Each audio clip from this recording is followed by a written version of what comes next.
Canada में हजारों भारतीय माइग्रेंट्स आज एक बहुत बड़ी मुसीबत में हैं। वर्क परमिट खत्म हो चुके हैं, नए परमिट आने में महीनों लग रहे हैं और लोग ना काम कर पा रहे हैं और ना ही इलाज करा पा रहे हैं। ये कोई न्यूज़ की हेडलाइन नहीं है, बल्कि एक साइलेंट क्रैकडाउन चल रहा है और सबसे ज़्यादा असर हो रहा है भारतीय कम्युनिटी पर। चलिए आपको पूरी कहानी बहुत आसान भाषा में समझा देते हैं, बता देते हैं और ये भी बता देते हैं कि आखिर कनाडा में चल क्या रहा है। नमस्कार, मेरा नाम है नेहा उपाध्याय और आप देख रहे हैं एनबीटी टेक। दरअसल कनाडा में बहुत से इंडियन माइग्रेंट्स, खासकर वो लोग जो टेम्पररी फॉरेन वर्कर प्रोग्राम के तहत हैं, उनका वर्क परमिट खत्म हो चुका है। अब नया वर्क परमिट पाने के लिए जो ज़रूरी डॉक्यूमेंट होता है उसे कहा जाता है LMIA, यानी कि लेबर मार्केट इम्पैक्ट असेसमेंट। लेकिन इस LMIA को पाने में पहले से 3 गुना ज़्यादा टाइम लग रहा है।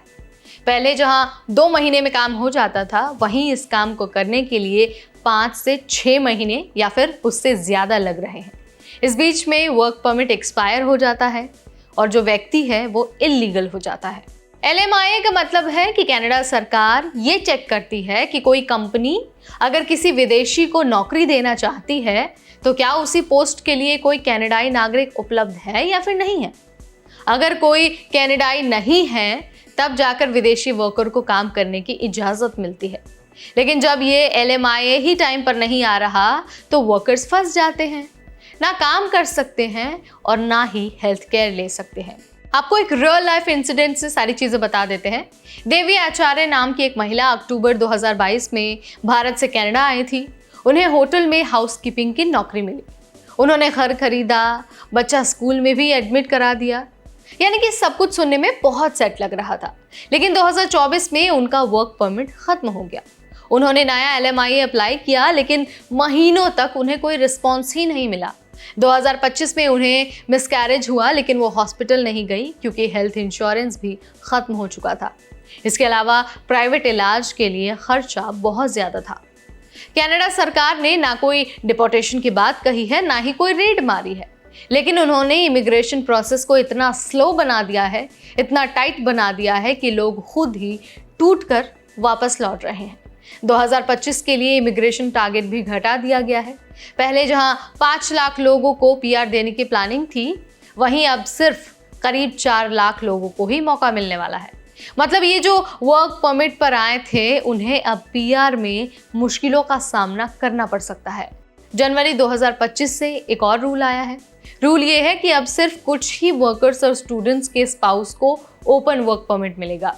इससे जो इंडियन फैमिलीज हैं उनको बड़ा झटका लगा है। कई लोग अपने पार्टनर और बच्चों को कनाडा लाने की सोच रहे थे, लेकिन अब उन्हें अलग रहना पड़ेगा या फिर वापस इंडिया लौटने का सोचना पड़ेगा। इस हालत में कुछ ज़रूरी बातें हैं जो मुझे लगता है हर इंडियन को याद रखनी चाहिए। एक तो सबसे पहली बात है कि वर्क परमिट ख़त्म होने से 3 से 4 महीने पहले ही रिन्यूअल प्रोसेस शुरू कर दीजिए। अगर आपने टाइम पर अप्लाई कर दिया है तो आपको एम्प्लॉयड स्टेटस मिल सकता है, यानी कि जब तक नया परमिट आएगा तब तक आप लीगली काम कर सकते हैं। बिना वर्क परमिट के काम करने से आपको बचना है, क्योंकि अगर आप पकड़े जाते हैं तो डिपोर्टेशन हो सकती है। इसके अलावा किसी अच्छे और रजिस्टर्ड वकील से सलाह ज़रूर लीजिए। और सबसे ज़रूरी बात है कि इमिग्रेशन से रिलेटेड कोई भी अपडेट जानने के लिए जो कनाडा गवर्नमेंट की ऑफिशियल वेबसाइट है, वहाँ पर लगातार विजिट करते रहिए।